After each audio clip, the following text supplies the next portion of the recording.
আমি এই গুন্ডাগুলোর নাম বলে যাচ্ছি, আর এই গুন্ডা কি করে সোজা করতে হয় আমি জানি। এই গুন্ডাদেরকে উল্টো দিকে ঝোলাবো, তারপরে সোজা করব, তার নাম হলো বিজেপি। প্রথমেই বলি, সভাটা করা গেল তো? গাড়ি থেকে চেয়ার নামাতে দেননি, অঞ্চলে অঞ্চলে ব্যারিকেড করেছেন। ইভেন আমার রাস্তাতেও 2 কিলোমিটার আগে ব্লকেট করেছেন। আমি এই গুন্ডাগুলোর নাম বলে যাচ্ছি, আর এই গুন্ডা কি করে সোজা করতে হয় আমি জানি। আমি কেষ্ট মন্ডল শাহজাহানকে সোজা করা লোক, কানু মিদ্দা, পিন্টু রানা, ভাস্কর চৌধুরী, সরফরাজ, স্বপন ঘোড়াই, আহমেদ আলী, শাহাদাত কাজী, বাইরুদ্দিন, তারু ইসমাইল, 10টা নাম আমি নিয়ে যাচ্ছি। ভোটের দিন কি করে বেরান আপনাকে আমি দেখব, আমি দেখব। ভোটের দিন আপনি বাড়ি থেকে কি করে বেরোন আমি দেখব। মামার বাড়ির আবদার না, গণতন্ত্রে সব দল থাকবে, সবার ঝান্ডা থাকবে, সবাই তার কথা বলবে, মানুষ একটা গ্রহণ করবে, বাকিটা বর্জন করবে, এবং গরিষ্ঠ সংখ্যক ভোটার যাকে ভোট দেবে সেই নির্বাচিত হবে। এই বিধিবিধান বাবা সাহেব আম্বেদকর আমাদের দিয়ে গেছেন। গোটা ভারতবর্ষে কোথাও হয় না এই জিনিস।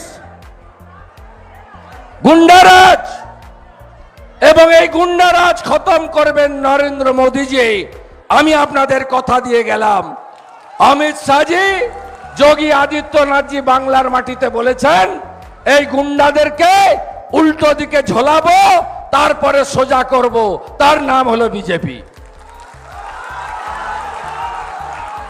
আমার প্রিয় প্রার্থী ডক্টর হিরণ চট্টোপাধ্যায়, যিনি আগামী দিনে আপনাদের সাংসদ হবেন, এবং 10 বছরের অপদার্থ সাংসদ দীপক অধিকারী, যাকে 10বারও আপনারা পাননি, জেতার পরে কোনোদিন পেয়েছেন? 5 বছরে কবার আসে ভোট ছাড়া? একবারও আসে না, লোকসভাতেও যায় না। এই রকম নীরব সাংসদ, অপদার্থ সাংসদ, তাকে হারিয়ে ডক্টর হিরণ চট্টোপাধ্যায়কে ইভিএম এর 3 নম্বরে টিপবেন, এই আবেদন করে।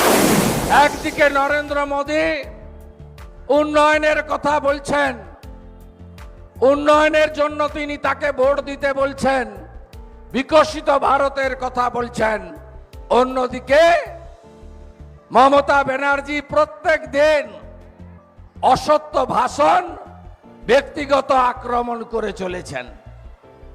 কখনো প্রধানমন্ত্রীকে 420 বলছেন, কখনো সন্দেশখালীর মা বোনেদের অপমান করে রেট বেঁধে দিচ্ছেন, কখনো মমতা ব্যানার্জির মুখ থেকে স ব ল ইত্যাদি কুৎসিত ভাষা প্রয়োগ করছেন, যেটা মুখে উচ্চারণ পর্যন্ত করা যায় না।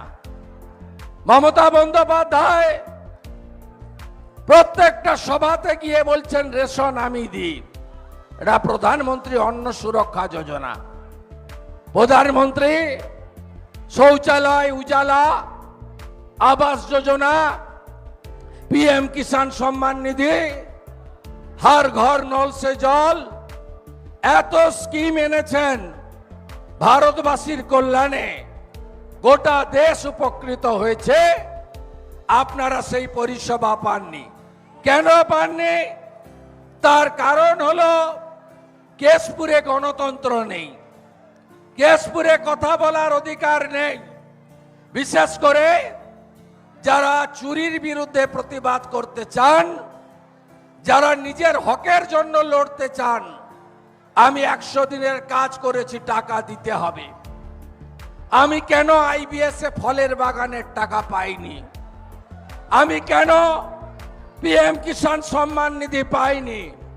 আমি কেন মোদিজির পাঠানো শৌচালয় পাইনি?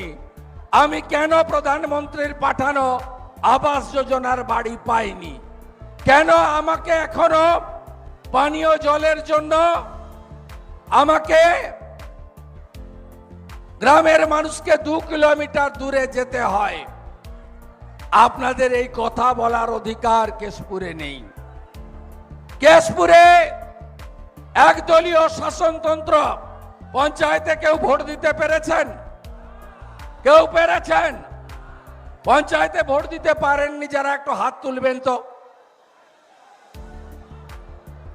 কেউই পারেননি। এ অদ্ভুত এক জায়গা, গণতন্ত্র বিপন্ন। একদিকে পুলিশ, তোলাবাজ পুলিশ, তারা বালির টাকা তুলছে, আর অন্যদিকে তৃণমূলকে প্রতিষ্ঠা করার ঠিকা নিয়েছে। এই জেলার যিনি এসপি ছিলেন তাকে ইলেকশন কমিশন সরিয়ে দিয়েছে। এখানকার ওসি, আইসি, ডিএসপিদের বলে আপনাদের পরিণতিও এর থেকে খারাপ হবে। আমি আমার কেশপুরের জনগণকে বলবো, আগামী 25 তারিখে আপনারা ডক্টর হিরণ চট্টোপাধ্যায়কে ভোট দেবেন 3 নম্বর বোতাম টিপে। আপনি বলবেন ভোট দিতে পারবো তো? আমি বলি ভোট দিতে আপনি পারবেন। পাশে নাড়াজলে কালকে ভোট হয়ে গেছে। নাড়াজলের একটা অঞ্চল চন্দ্রকোনা বিধানসভা অর্থাৎ আরামবাগ লোকসভায়, আমি ওখানে দাঁড়িয়েছিলাম। নাড়াজলের প্রচুর মানুষ, যুবকরা এলেন, মায়েরা এলেন। আমি বললাম আঙুল দেখান তো। আঙুল দেখালো, সকলের কালি লাগানো। আমি বললাম ভোট দিয়েছেন? বলছেন বিরোধী দলনেতাকে ধন্যবাদ যে আমরা এই প্রথম এই ভোট দেখলাম। কেন্দ্রীয় আধা সামরিক বাহিনী দেখলাম, আমরা এক নতুন ভোট কালকে দেখেছি। আমি আপনাদের কথা দিচ্ছি, বিশেষ কেন্দ্রীয় আধা সামরিক বাহিনীর অফিসার কেশপুর ঘাটালের জন্য এসে গেছেন আজকে। আমি হিরণ চট্টোপাধ্যায়কে নাম্বারও দিয়ে দেব। আপনারা নিশ্চিন্ত থাকুন, প্রত্যেক বুথে সাফিসিয়েন্ট নাম্বার প্যারামিলিটারি ফোর্স আপনাদের এখানে ভোটের আগের দিন বিকালে এসে যাবে। প্রত্যেকটা জায়গায় গ্রাম পঞ্চায়েতে কেন্দ্রীয় আধা সামরিক বাহিনীর 2টো করে কিউআরটি দাঁড়িয়ে থাকবে প্রতি অঞ্চলে, এবং প্রতিটা বুথে 100% বুথে ওয়েব কাস্টিং এর ব্যবস্থা করেছেন ইলেকশন কমিশন। আপনি যদি দেখেন বিরোধীদের এজেন্ট নেই, শুধু তাকিয়ে দেখবেন ওয়েব কাস্টিং ক্যামেরাটা চলছে কিনা।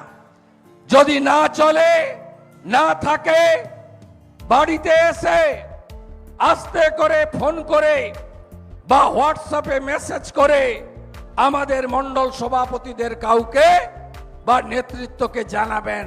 সর্বোপরি তন্ময় ঘোষ মহোদয় আছেন, তাদের কাউকে একটা জানাবেন।